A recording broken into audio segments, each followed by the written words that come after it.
Well, hi everyone, this is Dr. Schroder back on video with you again with our video introduction to week number 5 of our course in patient and staff education.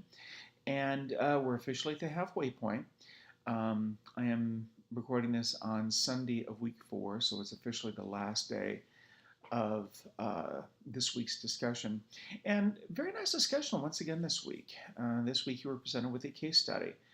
And it was a gentleman who clearly had some issues coming into the emergency room.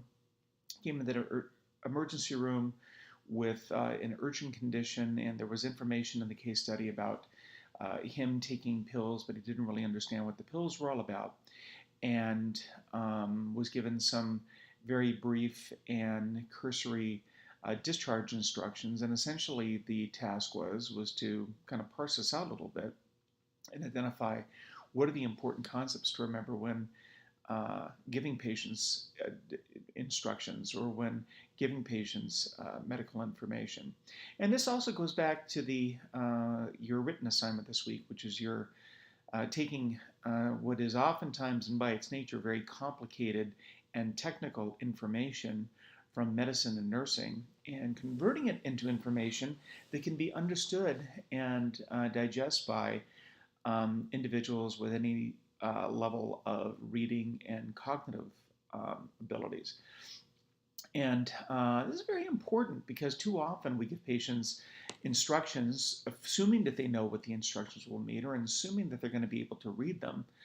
And that really isn't always the case. And so many of you struggle. I've been answering some questions primarily via email about how do you take this information and kind of hone it down into something readable using the tools that you've been using and have it still make sense. And it's really a bit of a challenge, and it is take a little bit of a balancing act. You want to give enough information where the patient can understand the condition, excuse me, but at the same time, do not want to use so much information that it becomes difficult to understand or ultimately is not really very useful for the patient. And so that was your assignment this week. And in the discussion, really the focus was more on the attitude of the nurses and the attitude of the medical staff. Did they really do everything that they could do? And clearly there were some challenges that were brought up. The patient that was in this scenario, the person that ended up picking him up and taking him home could have been approached, and they could have asked the patient, is it okay if we talk with your friend or with your support person here to make sure that she understood? And sometimes just a few minutes of sitting down and really talking with a patient to understand, do you really understand? Not just having the patient say, uh-huh, and nodding their head yes.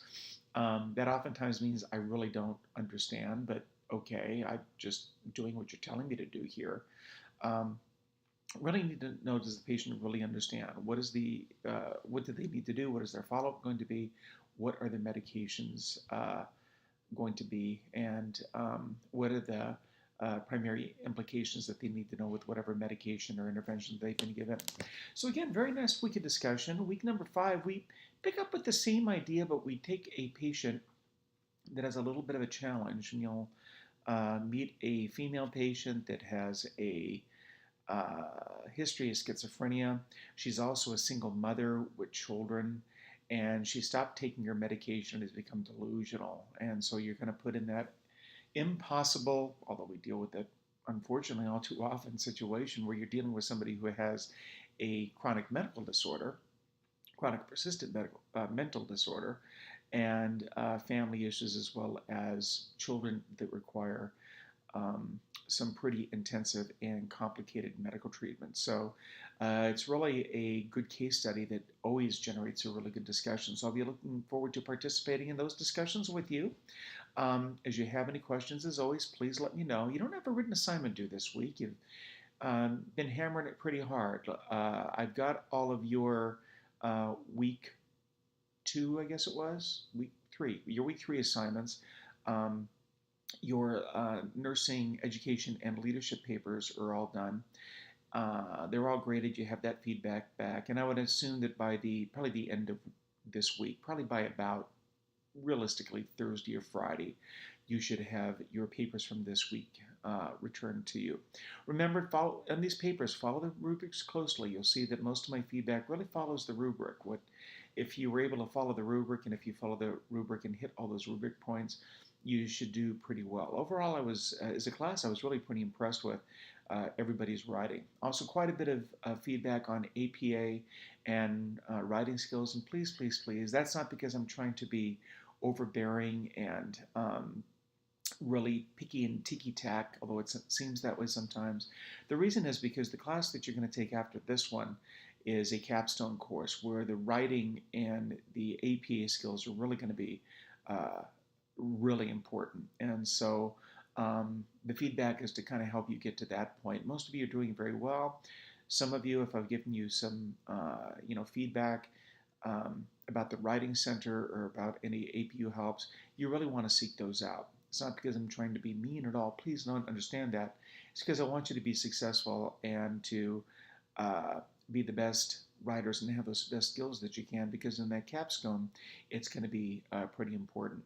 So I look forward to discussing and participating with you once again this week.